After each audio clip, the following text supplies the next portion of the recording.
के चरणों में नमन करते हुए श्री पंचदश नाम जूना अखाड़े का महामंडलेश्वर मैं यति नरसिंहानंद सरस्वती अगले शुक्रवार 17 जून 2022 को इस्लामिक किताबों को लेकर कुरान और इस्लाम के बारे में जो लिखी हुई किताबें हैं इस्लाम मुसलमानों की, उनको लेकर जुम्मा की नमाज के बाद, शुक्रवार की नमाज के बाद दिल्ली की जामा मस्जिद जाऊंगा, क्योंकि उस दिन वहां पर बहुत बड़े बड़े मौलाना आलिम फाजिल लोग आए होते हैं। लाखों लोग नमाज के लिए जामा मस्जिद में इकट्ठे होते हैं।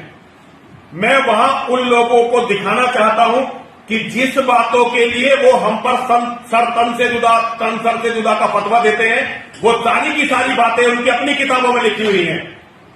अभी जो नुपुर शर्मा के साथ उन्होंने किया, ये उनकी गलती नहीं है। ये भारत के कायर नेता, कमीने नेता जो इस्लाम के जिहाद से कुछ डर गए हैं और कुछ बिक गए हैं, उनके कारण आज हमारी ये दुर्गति है। हम कुछ भी गलत या झूठ नहीं बोल रहे हैं, हम केवल उतनी बातें बोल रहे हैं जो इस्लामिक किताबों में लिखी हुई है। उनकी किताबें हमने नहीं लिखी है, किताबें उन्होंने अपने आप लिखी है, मोहम्मद के बारे में, कुरान के बारे में, इस्लाम के बारे में। हम जब उन बातों को कहते हैं तो वो हमसे कहते हैं कि वो हमारा सर काट देंगे। और जिस तरह से वो पूरी दुनिया में जिहाद मतलब इस्लामिक आतंकवाद फैला रहे हैं, ये उनकी किताबों में है।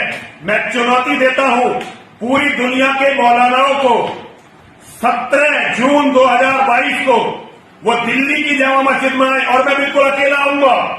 केवल किताबें, मोबाइल और जितनी भी बहुत सारी जो सीडियां हैं वो लेकर आऊंगा, ताकि मैं उन्हें दिखा सकूं कि उनके मौलाना क्या बोलते हैं। मैं उन्हें दिखा सकूं कि मुसलमान क्या बोलते हैं उन बातों के बारे में जिन पर वो हम पर फतवा लगा रहे हैं।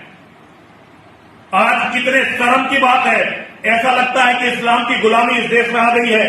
कोई भी इसे स्वीकार कर ले, लेकिन मैं नरसिंहानंद गिरी इसे स्वीकार नहीं करूंगा। मैं जानता हूं कि वो मुझे वहां जान से मार देंगे, लेकिन इस अपमानजनक जीवन से वहां जाकर मर जाना अच्छा है। क्यों? क्योंकि सारी दुनिया समझ तो ले कि नुपुर शर्मा या हम जैसे जो भी लोग बोल रहे हैं वो सच बोल रहे हैं।